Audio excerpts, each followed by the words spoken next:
تو اعتکاف کیا کہ رمضان شریف کی 20ویں تاریخ کے غروب سے ذرا پہلے سے رمضان کی 29 یا 30 تاریخ یعنی جس دن عید کا چاند نظر آ جائے اس تاریخ کے غروب تک مرد کے لیے مسجد اور عورت کے لیے اپنے گھر میں جہاں پڑھنے کے لیے جگہ مقرر کر رکھی ہو نماز پڑھنے کے لیے بیٹھنے کا اعتکاف کہتے ہیں۔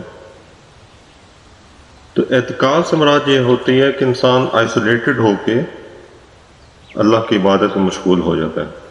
تو مردوں کے لیے مسجد میں اعتکاف کرنا ضروری ہے اور عورتوں کے لیے گھر کے اندر جہاں بھی وہ مقرر کریں ایک جگہ ایک پلیس کو ایلوکیٹ کر لیں کہ یہاں ہم رہیں گے اور عبادت کریں گے، تو جو نیت کریں گے وہی ان کے لیے ایریا اعتکاف کی جگہ بن جائے گا۔ وہ ایک کمرہ بھی ہو سکتا ہے، وہ ایک پرٹیکولر ایریا کمرے کا حصہ بھی ہو سکتا ہے، تو اس کو اعتکاف کہتے ہیں۔ تو رمضان میں 20ویں تاریخ سے چاند تک بیٹھنا یہ سنت ہے، آپ صلی اللہ علیہ وسلم سے ثابت ہے،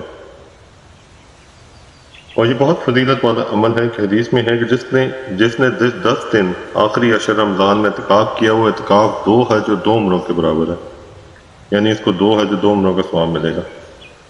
اسی طرح حدیث میں جس نے عبادت سمجھ کر ثواب حاصل کرنے کے اعتکاف کیا تو اس کو گزشتہ گناہ بخش دیے جائیں گے، صغیرہ گناہ۔ تو جو اعتکاف کرتا ہے تو اللہ تعالیٰ کی رحمت سے اس کے صغیرہ گناہ معاف کر دیے جاتے ہیں۔ کبیرہ گناہ توبہ سے معاف ہوتے ہیں، لیکن صغیرہ گناہ دوسری عبادات سے بھی اللہ کی رحمت سے معاف کر دیے جاتے ہیں۔ اب اعتکاف کے لیے 3 چیزیں ضروری ہیں کہ جس مسجد میں جماعت سے نماز ہوتی ہے اس میں ٹھہرنا۔ تو مردوں کے لیے یہ شرط ہے کہ مسجد میں اعتکاف کریں، اور کس مسجد میں؟ جس میں جماعت سے نماز ہوتی ہو، یعنی کئی بار راستے میں سفر میں کے راستے میں چھوٹی چھوٹی مسجدیں ہوتی ہیں وہاں نہیں ہوتی جماعت سے نماز، تو وہ ایکسکلوڈڈ ہے۔ اعتکاف کی نیت سے ٹھہرنا، بغیر ارادے ٹھہر جانے کو اعتکاف نہیں کہتے، کیونکہ نیت کے صحیح ہونے کے لیے نیت کرنے والے کا مسلمان اور عاقل ہونا شرط ہے، لہذا عقل اسلام کا شرط ہونا بھی نیت کے ضمن میں آ گیا۔ تو مسلمان ہو شخص، عقل مند ہو، وہ نیت کرے کہ میں جو مسجد میں اب بیٹھ رہا ہوں یہ اعتکاف کے لیے بیٹھ رہا ہوں، تو تب وہ اعتکاف ہوگا۔ اگر ایسے کوئی بیٹھ گیا اور نیت نہیں کی وہ اعتکاف نہیں ہوگا۔ اسی طرح عورت ایک کمرے کی جگہ پہ نیت کرے کہ میں اعتکاف کے لیے بیٹھ رہی ہوں تب اعتکاف ہوگا۔ حیض و نفاس جنابت سے پاک ہونا، تو جو اعتکاف کر رہے ہیں وہ ناپاکی سے پاک ہو۔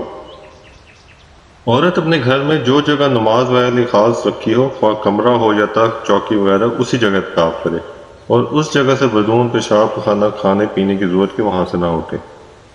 تو ایک عورتیں جو ہے مسجد میں نہیں بلکہ گھروں میں ایک جگہ ایلوکیٹ کر کے وہاں بیٹھ جائیں، اور وہاں سے پھر غیر ضروری باہر نہ آئیں اعتکاف کے دوران۔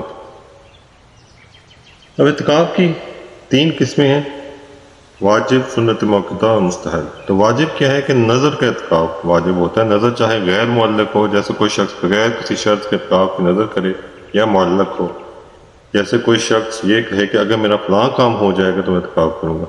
تو ایک شخص نے ایسے ارادہ کر لیا کہ میں اعتکاف کروں گا، یعنی کہ مصمم ارادہ کیا، تو اس پہ واجب ہو گیا۔ اسی طرح سے اگر کسی نے کہا میں فلاں کام ہوا تو اعتکاف کروں گا، تو اب اس پہ بھی واجب ہو گیا، ضروری ہو گیا۔ دوسرا سنت موقتہ، رمضان کے آخری عشرے میں نبی کریم صلی اللہ علیہ وسلم سے پابندی کے ساتھ اعتکاف کرنا احادیث صحیحہ میں منقول ہے، مگر یہ سنت موقتہ بعض کو کر لینے سے سب کے ذمہ سے اتر جائے گی۔ تو ہر علاقے میں مسجد ہوتی ہے، اس مسجد میں کچھ لوگوں کو ضرور اعتکاف میں بیٹھنا چاہیے، ورنہ سارے گناہ گار ہوتے ہیں۔ تو چند لوگ بھی محلے سے بیٹھ گئے تو وہ سب کے ذمہ سے ادا ہو گیا۔ تو یہ سنت موقتہ یعنی تاکید کی ہوئی سنت، امفسائز کی ہوئی سنت ہے۔ آپ صلی اللہ علیہ وسلم ساری زندگی اس کی پابندی کرتے رہے۔ مستحب، رمضان کے آخری عشرے کے سوا اور کسی زمانے میں، چاہے وہ رمضان کا پہلا دوسرا عشرہ ہو یا کوئی اور مہینہ، اعتکاف کرنا مستحب ہے۔ تو مستحب ثواب کے لیے کوئی شخص بھی کر سکتا ہے کہ مسجد میں نیت کر کے چلا جائے کہ میں اعتکاف کی نیت سے جا رہا ہوں۔ ویسے بھی یہ بہتر طریقہ ہے کہ جب بھی مسجد انٹر اعتکاف کی نیت کر لے کہ تو اسے اعتکاف کا بھی ثواب ملتا ہے۔ تو یہ مستحب نفلی اعتکاف کہلاتا ہے۔ اب اعتکاف کے اندر 2 قسم کے کام حرام ہیں۔ حالت اعتکاف میں دو قسم کے کام حرام ہیں، یعنی ان کے اعتکاف سے اگر واجب یا مسنون اعتکاف ہے تو فاسد ہو جائے گا، اس کی قضا کرنا پڑے گی، اور اگر مستحب اعتکاف ہے تو ختم ہو جائے گا، کیونکہ مستحب اعتکاف کے لیے کوئی مدت مقرر نہیں، اس لیے اس کی قضا بھی نہیں۔ تو اگر واجب یا مسنون اعتکاف ہے تو وہ ان دو کاموں کے کرنے سے جو منع ہیں وہ ٹوٹ جاتے ہیں، اور پھر اس دن کے اعتکاف کی قضا کرنی پڑتی ہے، اور اگر مستحب ہے تو وہ اعتکاف ٹوٹ گیا لیکن اس کی قضا نہیں ہے۔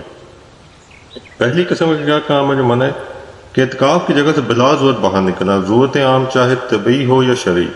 طبعی جیسے قضاء حاجت، غسل جنابت، کھانا کھانا بھی ضرورت طبعی میں داخل ہے بشرطے کہ کوئی شخص کھانا لانے والے نہ ہو۔ شرعی ضرورت جیسے جمعے کی نماز۔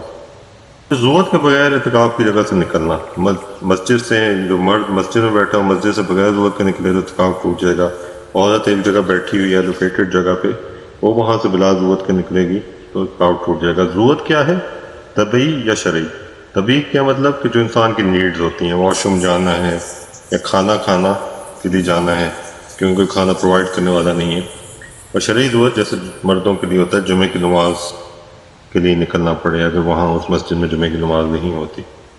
جس ضرورت کے لیے اپنے اعتکاف کی مسجد سے باہر جائے اس سے فارغ ہونے کے بعد وہاں نہ ٹھہرے، اور جہاں تک ممکن ہو ایسی جگہ اپنی ضرورت پوری کرے جو اس مسجد سے زیادہ قریب ہو۔ مثلاً قضاء حاجت کے لیے جانا چاہے مگر اس کا گھر دور ہو، اس کے کسی دوست وغیرہ کا گھر قریب ہو تو وہیں چلا جائے، البتہ اگر اس کی طبیعت اپنے گھر سے مانوس ہو اور دوسری جگہ جانے سے اس کی ضرورت پوری نہ ہو تو پھر اپنے گھر جانا جائز ہے۔ اگر جمعے کی نماز کے لیے کسی مسجد میں جائے نماز کے بعد وہیں ٹھہر جائے وہیں اعتکاف پورا کرے تب بھی جائز ہے، مگر ایسا کرنا مکروہ ہے۔ تو اپنی نیڈ کے لیے جو نکل رہا ہے اگر نکل رہا ہے اس جگہ سے تو قریب پوری کرے اور جلدی پوری کر کے فوراً واپس آئے، غیر ضروری نہ باہر رہے مسجد سے یا اعتکاف کی جگہ سے۔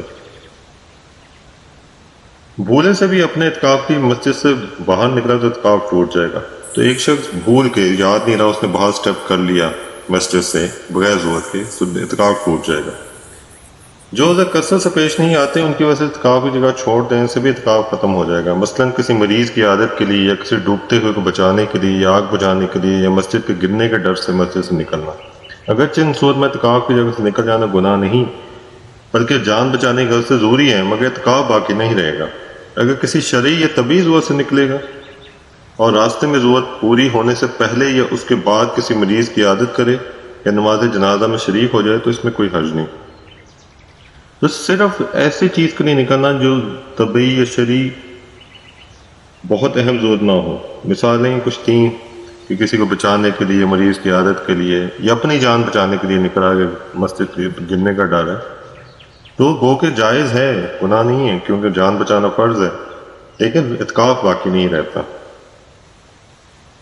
اور دوسری قسم کیا ہے کہ جو چیزیں منع ہیں روزے میں ان کو کر لینا۔ اور پھر کیا کہ حالت اعتکاف میں بلا ضرورت کسی دنیاوی کام مشغول ہونا مکروہ تحریمی ہے، مثلاً بلا ضرورت خرید و فروخت سے تجارت کا کوئی کام کرنا۔ تو یہ منع ہے کہ انسان دنیاوی کاموں میں مسجد میں لگ جائے یا اعتکاف کی جگہ پر لگ جائے بلا ضرورت ہو تو اور چیز ہے۔ حالت اعتکاف میں سوال سمجھ کے بالکل خاموش بیٹھنا بھی مکروہ تحریمی ہے، البتہ بری باتیں زبان سے نہ نکالے، جھوٹ نہ بولے، غیبت نہ کرے، بلکہ قرآن مجید کی تلاوت یا کسی دینی علم کے پڑھنے یا کسی اور عبادت میں اپنے اوقات صرف کرے۔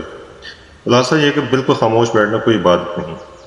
تو عام باتیں بھی کر سکتا ہے، یعنی ضروری باتیں بھی کر سکتا ہے اعتکاف کی حالت میں اگر ضرورت ہو، بالکل خاموش رہنا کوئی عبادت نہیں ہے، اور درس بھی دے سکتا ہے، درس سن بھی سکتا ہے۔ اگر عورت کو اعتکاف کی حالت میں حیض یا نفاس آ جائے تو اعتکاف چھوڑ دے، اس حالت میں اعتکاف درست نہیں بلکہ پاک ہونے کے بعد خاص اس دن کی قضا ضروری ہے۔